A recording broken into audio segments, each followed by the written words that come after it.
Monsoon सत्र के 2 दिनों पहले ही सरकार के खिलाफ इंडिया गठबंधन ने बड़ी रणनीति बना ली है। जी हां, आपको बता दें कि सोमवार से शुरू होने वाले संसद सत्र से पहले बड़ी खबर निकलकर सामने आई है कि भारतीय जनता पार्टी के खिलाफ इंडिया गठबंधन ने मोर्चा संभाल लिया है। खबर है कि लोकसभा चुनाव के बाद दूसरी बार इंडिया गठबंधन ने सरकार के खिलाफ मोर्चा संभालते हुए बड़ी बैठक बुलाई है और अचानक बुलाई गई इस अर्जेंट मीटिंग से इतना तो साफ है कि सरकार को घेरने के लिए पूरी तैयारियां कर ली गई हैं।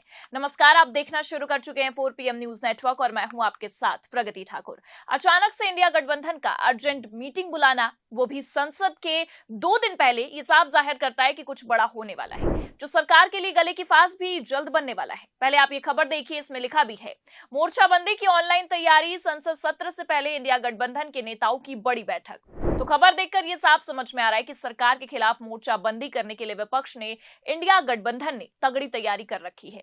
क्योंकि एक तरफ 2 दिन पहले ही अचानक से सरकार के खिलाफ मोर्चाबंदी करने के लिए इंडिया ने अर्जेंट मीटिंग बुलाई, वो ये साफ इशारा कर रही है कि अर्जेंट मीटिंग सरकार के लिए जी का जंजाल जल्द बनने वाली है। क्योंकि आपको बता दें कि लोकसभा चुनाव 2024 के बाद दूसरी बार इंडिया गठबंधन ने इतने बड़े तौर पर बैठक बुलाई है। सूत्रों के मुताबिक लोकसभा में नेता प्रतिपक्ष राहुल गांधी ने तमिलनाडु के मुख्यमंत्री M.K. स्टालिन समेत कई नेताओं से बातचीत भी की है।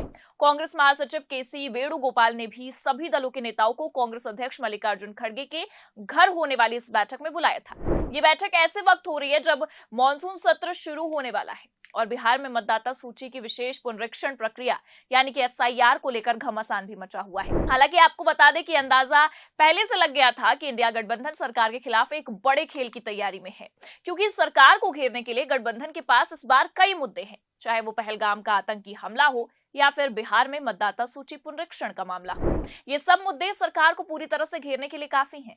हालांकि आपको बता दें कि इसके अलावा ऑपरेशन सिंदूर और सीज फायर का मुद्दा और खासकर मणिपुर का मुद्दा भी सरकार की हवाइयां उड़ा सकता है। लेकिन सबसे ज्यादा जिस खेल में भारतीय जनता पार्टी फंसने वाली है वह SIR का मुद्दा समझ में आ रहा है। क्योंकि बीजेपी और चुनाव आयोग ने जिस तरह से बिहार चुनाव से ठीक पहले मतदाता सूची पुनरीक्षण की प्रक्रिया को लागू किया है, वो कई सारे सवाल को जन्म देता है। विपक्ष तो लगातार ये कह रहा है कि इस प्रक्रिया से सरकार और उनका आयोग विपक्ष के ही वोट बैंक को काटने की तैयारी कर रहा है, इसीलिए अचानक से इस प्रक्रिया को लागू किया गया है। पिछड़े, दलित, अल्पसंख्यक, इन सबको निकाल फेंकने की तैयारी चल रही है। हालांकि अब बीजेपी जिस भी तरह की तैयारी कर रही है, खेल खेलने की कोशिश कर रही है, उससे कई ज्यादा महागठबंधन ने पूरी तरह से बीजेपी के खिलाफ मोर्चाबंदी करने की तैयारी पूरी कर ली है। क्योंकि आपको बता दें कि लोकसभा चुनाव के बाद इंडिया ने अब तक की सबसे बड़ी बैठक बुलाई है, जिसके लिए राहुल गांधी ने डिजिटल तौर पर भी गठबंधन के नेताओं से बातचीत करके मीटिंग में आने का अनुरोध किया है। और इसके पीछे का कारण यह है कि बहुत से कारणों की वजह से इंडिया गठबंधन के कई नेता ऐसे हैं जो आमने सामने की बैठक करने के लिए दिल्ली में उपलब्ध नहीं हो सकते हैं। और सबसे खास बात यह है कि इस बैठक को पूरा करने के लिए अब आमने सामने की बैठक को ना करके वर्चुअली बैठक का प्रबंधन भी कर लिया गया है। खबर देखिए आप, इसमें आगे लिखा भी है, संसद के मॉनसून सत्र से ठीक पहले विपक्षी गठबंधन इंडिया शनिवार को डिजिटल तरीके से एक बड़ी बैठक करने जा रहा है। इस ऑनलाइन बैठक में संसद सूत्र की रणनीति के अलावा मौजूदा राजनीतिक हालात, हालिया विवादों और विपक्ष की एकजुटता को लेकर भी अहम चर्चाएं होने वाली हैं। इस बैठक की पुष्टि कांग्रेस के संगठन महासचिव KC वेणुगोपाल ने की है। उन्होंने X पर एक पोस्ट कर बताया है कि वर्चुअल मीटिंग शनिवार 19 जुलाई 2025 को शाम 7 बजे आयोजित होगी। पहले यह बैठक कांग्रेस अध्यक्ष मल्लिकार्जुन खड़गे के आवास पर 10 राजाजी मार्ग पर आमने सामने होनी थी, लेकिन कुछ प्रमुख नेताओं की गैर हाजिरी की वजह से इसे ऑनलाइन करने का फैसला लिया गया है। हालांकि आपको बता दें कि सूत्रों के मुताबिक ये तय हुआ है कि जल्द ही एक और बैठक आमने सामने हो सकती है, जहां सभी विपक्षी नेता एक साथ मौजूद रहेंगे।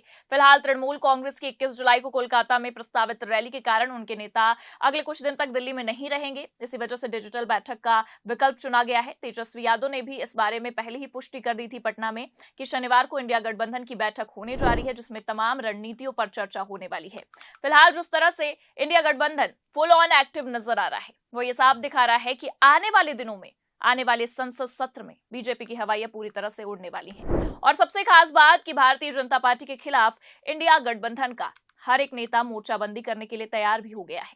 जानकारी के मुताबिक आपको बता दें कि इस बैठक में कांग्रेस से राहुल गांधी, सोनिया गांधी, मल्लिकार्जुन खड़गे, एनसीपी एसपी से शरद पवार, टीएमसी प्रमुख ममता बनर्जी, डीएमके प्रमुख एमके स्टालिन, समाजवादी पार्टी अध्यक्ष अखिलेश यादव और नेशनल कॉन्फ्रेंस के अध्यक्ष फारूक अब्दुल्ला, शिवसेना यूबीटी के प्रमुख उद्धव ठाकरे, आरजेडी नेता तेजस्वी यादव समेत विपक्ष के कई बड़े चेहरे भी मौजूद होने वाले हैं। छोटे दल के नेताओं की भी शामिल होने की संभावनाएं जताई जा रही हैं। हालांकि आपको यह भी बता दें कि इंडिया गठबंधन की यह बैठक सरकार के लिए काफी भारी पड़ने वाली है, क्योंकि जहां एक तरफ एसआईआर को लेकर सरकार का पेच फंसने वाला है, वहीं पहलगाम हमले और खासकर सीजफायर का मुद्दा भी सरकार की धज्जियां उड़ाने के लिए काफी है। क्योंकि विपक्ष के लगातार विशेष सत्र की मांग पर भी सरकार ने संसद का विशेष सत्र नहीं बुलाया था, ये आप भी जानते हैं, जिस पर वैसे भी सरकार बुरी तरह से फंसने वाली है और फंस चुकी है। और सबसे बड़ी बात यह है कि जिन सवालों से सरकार लगातार बचने की कोशिश कर रही थी, अब मॉनसून सत्र के दौरान सरकार को उन्हीं सवालों के जवाब देने के लिए मजबूर होना पड़ेगा। आप भास्कर की ये खबर देखिए, इसमें साफ लिखा भी है, संसद का मॉनसून सत्र, बिहार वोटर लिस्ट पर विपक्ष एकजुट, सदन में सरकार को घेरने की तैयारी, काम रोको प्रस्ताव लाया जा सकता है। आगे बताया गया है, इस मुद्दे पर इंडिया गठबंधन की पार्टियां एकजुट हो गई हैं और कांग्रेस की अगुवाई में चुनाव आयोग के बहाने सरकार को घेरने की रणनीति बना रही है। सूत्रों के अनुसार इस मुद्दे पर संसद के दोनों सदनों में कांग्रेस, राष्ट्रीय जनता दल और तृणमूल कांग्रेस कार्यस्थगन प्रस्ताव लाने की तैयारी कर रही है। ये एक संसदीय प्रक्रिया है जिसका उपयोग सदन में किसी भी अहम मामले पर तत्काल चर्चा करने के लिए, कार्यवाही स्थगित करने के लिए किया जाता है। सरकार की सभी मुद्दों पर संसद में चर्चा के लिए आम सहमति बनाने की कोशिशों के बावजूद बिहार की चुनावी सियासत बड़ी बाधा बन सकती है। तो इस खबर की शुरुआत में ही हमने आपको ये बता दिया था कि संसद सत्र का सबसे बड़ा मुद्दा ही बिहार चुनाव में लागू हो रहा एसआईआर प्रणाली होने वाली है। अब ऐसे में जिसे लेकर खुद सरकार बुरी तरह से घिर रही है। हालांकि आपको बता दें कि कई मुद्दे हैं जो सरकार के लिए बड़ी बाधा बन सकते हैं, लेकिन सबसे नया मामला एसआईआर का है, जिस पर इतना तो तय है कि सरकार को पूरी तरह से घेरने की तैयारी विपक्ष कर चुका है, क्योंकि विपक्ष इस मुद्दे पर लगातार पेच फंसाता भी नजर आ रहा है, चाहे मामला सुप्रीम कोर्ट ही क्यों ना पहुंच गया हो। हालांकि आपको बता दें कि इस बात में भी कोई दो राय नहीं है कि विपक्ष के इन सभी मुद्दों पर अपना पक्ष रखने के लिए सरकार ने भी कम तैयारी नहीं की होगी। लेकिन इस बार सरकार के लिए बड़ी परेशानी की बात यह है कि विपक्ष के पास ऐसे कई मुद्दे हैं जो सरकार पर हावी पड़ सकते हैं। जैसा कि आप जानते हैं कि संसद का मॉनसून सत्र 21 जुलाई से शुरू हो रहा है। इसकी घोषणा 47 दिन पहले ही कर दी गई थी, लेकिन कायदे से अगर देखा जाए तो किसी भी सत्र की घोषणा एक हफ्ते पहले या फिर 10 दिन पहले की जाती है। लेकिन जितनी जल्दी ये घोषणा की गई उसके पीछे का कारण भी यही था कि पहलगाम हमले के बाद से ही विपक्ष सरकार से सवाल जवाब करने के लिए संसद के विशेष सत्र की मांग कर रहा था, लेकिन सरकार के कानों में जू तक नहीं रेंगी। पर अब पहलगाम से लेकर एसआईआर प्रणाली तक ये सब सरकार को संसद में बुरी तरह से फंसा सकते हैं। और सबसे बड़ी बात कि इंडिया गठबंधन ने जो काम रोको प्रस्ताव लाने की बात कही है, उससे ये साफ समझ में आ रहा है कि अचानक बुलाई गई ये बैठक कई मायनों में सरकार को बुरी तरह से फंसाने के लिए ही तैयारी की गई है। फिलहाल आपको क्या लगता है, इस बैठक में क्या रणनीति बनेगी? क्या इस बार सरकार संसद के मॉनसून सत्र में बुरी तरह से फंस सकती है? अपनी राय कमेंट करके जरूर बताइए। खबर आपको कैसी लगी, लाइक और शेयर जरूर करें, और अगर चैनल पर नए हैं तो सब्सक्राइब और ज्वाइन करना ना भूलें। देखते रहिए 4PM न्यूज नेटवर्क। नमस्कार।